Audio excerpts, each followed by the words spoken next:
Amazing audience, we are live. We just got to the Oregon Park. We were actually making our way to the library to do some work, but Jim with his amazing self got here early. Very professional, I would say. Very, very professional. Jim Mazziotti, is a great pleasure to connect with you, to see you face to face. Pleasure to meet you and your wife. Yeah, she is amazing. I call her Sweet Rice. Yeah. She's beautiful. She's been supporting tremendously. So tell me, the last time we spoke in an amazing conversation. You did not go with the normal trend of my conversation. I certainly didn't. You actually interviewed me. It was we were listening coming over, right? And Amanda is looking at me like, what's going on here? It was an 18-minute conversation, and after we spoke and I explained what I did and what I'm doing, you know, it was interesting because then you shared your experience with interviewing or attempting to interview 1,300 people, right? That were real estate agents, face to face. Yeah. Of course, that went the way it went. You got to like 300, if I'm not mistaken. That's right. And then you said your earliest childhood memory, which I found fascinating, right? Which was like you ran away, right? But you had to tear down the fence, right? To tear down the fence to get there, right? Which was intriguing because I love to connect dots. And I find that you're the guy that is tearing down fences to do what you desire to do. Now, do update us, but first, please highlight how long did you drive to get here? Because that has me fascinated. Yeah, I live in the center of Oregon, which is about 3 hours from here. I live on the other side of the Cascade Mountains. So the Cascade Mountains kind of divides the state of Oregon. Yeah. And I live at the foothills of the Cascades on the east side, so about a 3-hour drive. That's amazing. I do honor that, and I appreciate that. I had to for meet coming you. across. Yeah, I had to meet you. Yeah, I would have driven across if I had known, because I've done some driving. Yeah, it's like it doesn't feel like driving. Like it doesn't feel. I don't feel the drive as much. Yeah. I think when I get back to Trinidad, I'm going to feel it though. Sure. Yeah. No, I'm glad to be here. I'm glad to drive over. Yeah. So tell us, give us an update. What are you doing? What's up? Yeah, well, I'm still in real estate. I own, manage, and train at my office that I have in Bend. I have 23 agents that work with and for me, and still doing the real estate. Just moved to a new office. We're right on the river, a beautiful setting. Decided my last 5 to 10 years that I'm in the business to be exactly where I want to be, to be happy every moment that I'm sitting in my office and enjoy the beauty of Bend, which is in Oregon, one of the most beautiful places you can be. Oh, you're tempting me to drive up there. No, it's no, like it really is. He's like, you know. Well, what's the name of your real estate agency? It's called Exit. Okay. Exit Realty. I'm part of about 500 franchises throughout North America. Okay, okay. What does the name Exit mean? I mean, like within properties, is that? Yeah, it has no real meaning other than the significance of the name and the brand awareness that people may have, simply because the exit name's above every corporate door that you can go through. And so part of our founder, Steve Morris, part of his thought process is people thinking about having it inside their head even when they're not thinking about exit. It's a 4-letter word, a good 4-letter word. And it's, you know, the most seen word that we see in our culture. We're walking out of doors when we're driving on highways, as you know. You've got to find the right exit. So that's a significance. Yeah, it's brilliant. It's brilliant. What is his name? Steve Morris. Okay, Morris. He's a real big subconscious guy. Okay. And, you know, so, and he believes in feeding the subconscious and people using the subconscious. Yeah, makes sense. It's good. Yeah. I mean, I love that. Well, do tell me, like, one of the segments we cover is your own unique risk. But even before we go there, like, you did complete the book, didn't you? I did complete the book. What's the name of the book? The book is called The Challenge, and subtitle is How 144 Letters Changed My Life, the life of my son, and will change your life too. Do you have the book with you? I do have it. Please, let's show the book, please. Let's see what the look of this looks like. Come on. All right. Ooh. Yeah. And that copy's for you. Oh, I appreciate that. You'll have to sign it for me. I already have. You did? I did. We're in the back? Right in the front. In the front? Yep, on the title boom, page. There we go. Yeah. So check this out. Love the artwork. It's beautiful. That's good. Sorry, I think I blocked your name. That's great.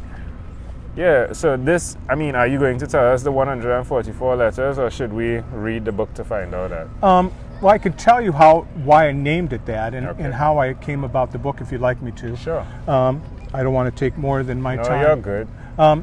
The book was written quite by mistake, and the letters were something that were part of my life at a time where my son went to a 5.5-month facility to get educated. He was a at-risk student, wanted to drop out of high school, which isn't permissible in our family at least, and he had just two choices: either to attend the challenge school, it's called the Oregon Youth Challenge. There happens to be 40 challenges around the country, Puerto Rico and the District of Columbia, and so it's a military style school, very, very strict. And so when he went there, I promised him that I would write letters to him every single day that he was gone. The funny part of it is, I guess no part's really funny, but he was just 8 miles from my door. That's where the facility is in Oregon. Oh, really? So it made it even harder.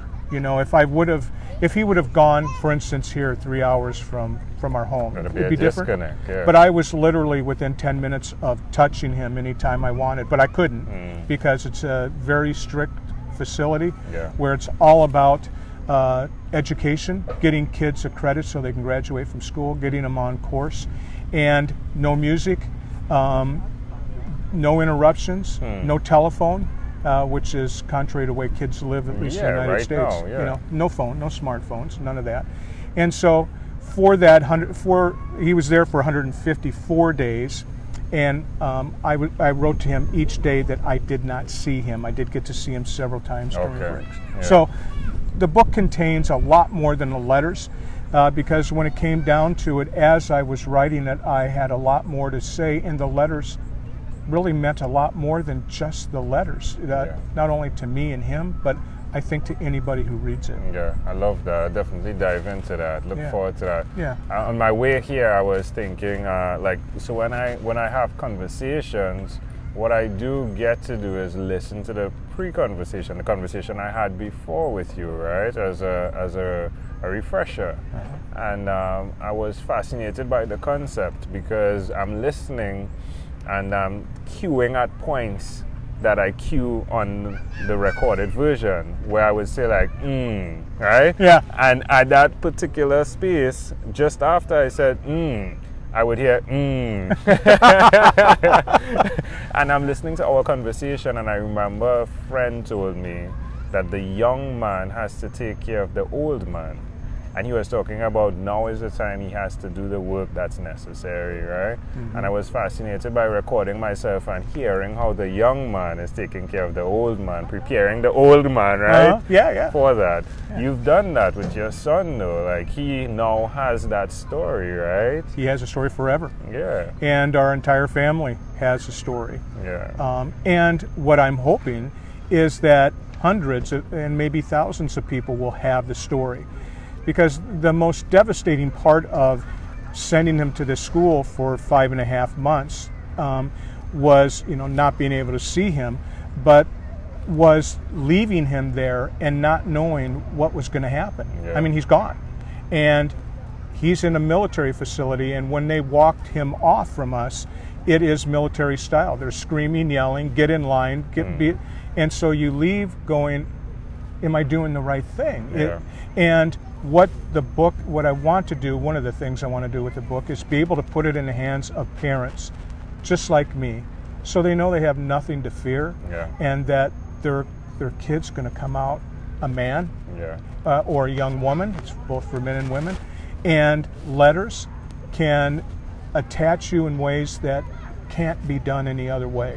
Not by text, but the written word has a lot of meaning. Yeah, it is powerful. Tell me about some shoes that you've had to wear up to this space and time, in terms of who you are, your own unique real shoes. I do love your shoes, right? Yeah. I didn't say that before. I do love your shoes, but what are other shoes that you had to wear throughout your life? Yeah. I've done a lot of things in my life. as far as occupations and so forth. I graduated from college with a degree in music. That's the sneakers, yes. Sneakers, exactly. And then, but my sneakers didn't get me quite enough speed to get where I wanted to go. Because I thought, honestly, and I could have performed for a living, traveled the world, and done that. But I chose to stay in college and to be with family. My mother, father owned a music business, so I did the music business retail for years and years. Wow. In our little town of 8,000 people in Iowa is where I'm from.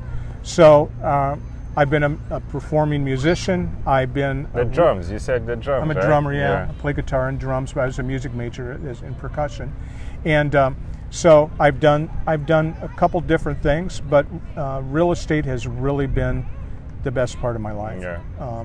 And it's about, for me, it's about the people that I meet and the people that I surround myself with. There's different kinds of companies and real estate offices. Most of them, unfortunately, I believe, are about building this thing with lots of people, and the money generated, which is necessary to run a business, is generated by the number of butts in the seat, so to speak, the number of people. And when I opened my company, I decided that it was not going to be about butts in the seat. Yes, I have to feed my family. Yes, I have goals. I have desires. There's things I want to do. But I wanted to surround my people, be surrounded around people that I wanted to be around, not because they generated the money, but because I really value them and I love them. Yeah. If one of my agents comes to me, I'm genuinely happy to see him. Yeah. It's not like, oh my God, it's that agent again. Yeah. And okay, I've got to help him or her because they generate money, because that's what it's about. Yeah. But it's not for me. So my office is a lot different, and that's what I've tried to build. Do you have any regrets? Absolutely not. Absolutely not. My goal was to build a 30-20 company with only 30 agents, assisting each to close 20 transactions, which would monetarily, financially be very good for anybody. Yeah. Not all of them meet the 20, but it doesn't matter as long as they're working hard, they're trying, and that I love being around them. Yeah. So no, I have no regrets about that at all. All right. What are you most excited about right now? I'm so excited about the book, and it's because I just want to get it in the hands of the right people who can benefit from it. Yeah.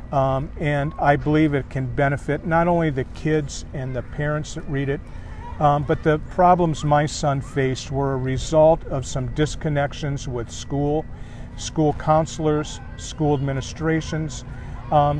There's about 400 students per one counselor in high schools in America. So your chance of bonding with one and getting the help that you need is missed much of the time. It was missed for my son, and there's enough blame to go around. Yeah. When you read the book, I take full accountability of any blame that comes my way. But I want to get it in the hands of school counselors, because our school counselor didn't even tell me about this program. I found out about it by accident. Yeah. I want to make sure every kid that needs a place like this, because there's 40 of them around the country, finds this place. Yeah. Finds the challenge. And then lastly, I want to be able to communicate with other business people to let them know how the letters were put together, with a lot of help from people like John Maxwell and Brian Tracy and inspirational and motivational leaders. Yeah. And I think it can help them with their business too. That was wonderful. Yeah. It was wonderful. Yeah. Again, the challenge, I'm definitely going to dig into this, see what this looks like. Like, I read all the books I get. It takes me a while, right? But I do read them. So yeah. I'll definitely dive into that. Jim, this has been a great pleasure.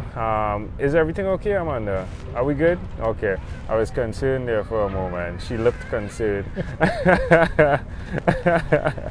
Yeah, Jim, this has been a great pleasure. Yeah, for me too. Before we close, is there anything else you'd like to share with our amazing audience? No. I'm just so happy to be here. I've been following you, as you know, for some time.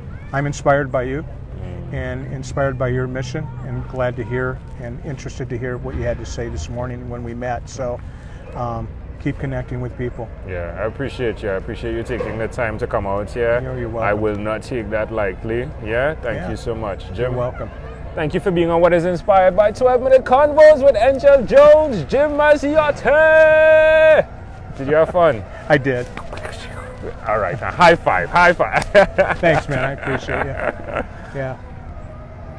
Now, this book's interesting because